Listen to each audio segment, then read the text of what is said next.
Assalamualaikum warahmatullahi wabarakatuh. Semangat pagi anak. Semangat pagi anakku. Apa kabar semuanya? Semoga semuanya dalam keadaan yang baik-baik saja, sehat walafiat dan tetap semangat. Perkenalkan, nama saya Anjar Subagio. Boleh dipanggil Pak Anjar, yang nantinya akan menampung mata pelajaran simulasi digital untuk kelas 10 WLB 1 dan 10 WLB 2. Adapun kompetensi yang nantinya akan kita pelajari antara lain, siswa bisa menerapkan pengetahuan mengenai simulasi digital dalam pembelajaran, menerapkan pengetahuan pengelolaan informasi digital melalui pemanfaatan perangkat lunak pengolah informasi. Berikutnya saya menyajikan teknik presentasi. Itu harapannya supaya kita nanti bisa lebih memahami, bisa mempresentasikan simulasi digital. Untuk KKN, kriteria ketuntasan minimal yang harus kalian capai adalah 75. Syarat ketuntasannya untuk mapel SDG adalah yang pertama, mengikuti semua pembelajaran dari melalui jaga ratu. Yang kedua, mengumpulkan semua tugas yang saya berikan pada nantinya, mengikuti tes ataupun ujian semester. Itu yang bisa saya sampaikan untuk awal. Silahkan nanti di kita pertemuan dicek materi ataupun tugas yang tes dengan di jaga ratu, kita ikuti pertemuannya satu-satu. Dari saya kurang lebihnya saya mohon maaf yang sebesar-besarnya. Saya selalu berjalan semua. Assalamualaikum warahmatullahi wabarakatuh.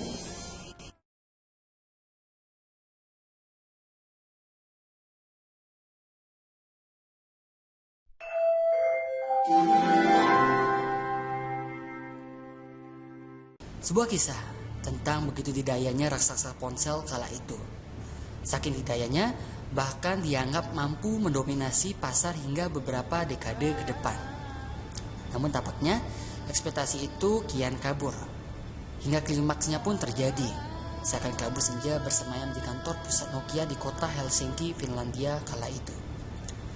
Tak ada yang menyangka, bagaimana tidak, dalam sejarah penggunaan handphone, brand Nokia sempat dicap sebagai brand sejuta umat.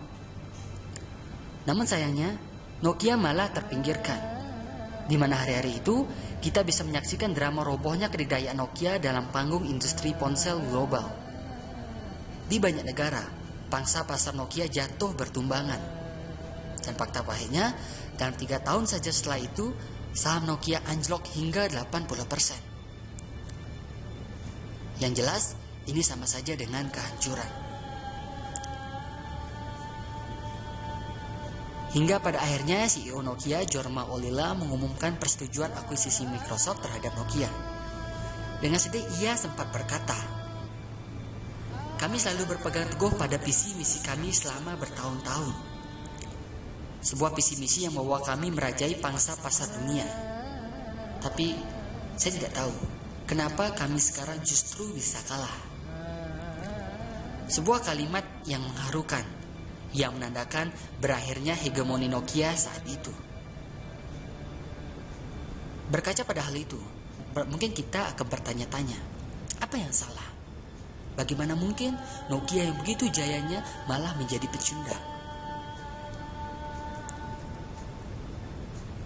Tidak ada yang salah memang, tapi nyatanya dunia berubah dengan cepat. Mereka dibuat terlena, melewatkan pembelajaran penting, melewatkan perubahan, hingga pada akhirnya menjadi kehilangan momentum. Jadi ada beberapa hal yang bisa kita petik. Pertama, mempertahankan kedikdayaan itu tidaklah mudah. Sehingga tak peduli sehebat apapun perusahaan tersebut, jika terus saja terlena akan hal itu, maka bersiap-siaplah akan digantikan. Kemudian yang kedua, Nokia bergerak terlalu lambat. Kompetisi perangkat mobile sebenarnya sudah panas sejak tahun 2007, di mana ketika Apple merilis iPhone pertamanya. Namun Nokia masih saja nyaman dan acuh dan terlalu percaya dengan Symbian-nya hingga 2011. Namun ketika pesaing lainnya bermunculan, semuanya sudah terlambat. Nokia seakan gagap dalam meminang Microsoft yang masih prematur dalam dunia mobile kala itu.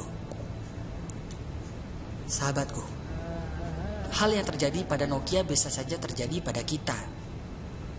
Kita kadang terlalu takut untuk berubah. Kita bahkan enggan untuk belajar hal baru lantaran merasa tidak ada gunanya untuk hidup ke depan. Kita juga bahkan sering jumawa dan kerap lupa diri ketika berada di puncak. Seolah-olah serasa akan berada di puncak untuk selama-lamanya. Dan serta kerap dengan begitu entengnya meremehkan kompetitor yang dianggap masih belum berpengalaman. Namun nyatanya, kompetitor-kompetitor yang belum berpengalaman itulah yang akhirnya menampar kita dengan kerasnya. Namun saat tersadar, semua akhirnya sudah terlambat. Maka dari itu, kita harus selalu menyadari bahwa hari esok akan terus berganti. Begitupun juga dengan arah hidup. Sehingga mari melengkapi diri, membekali diri dengan belajar, hingga senantiasa tidak cepat berpuas diri.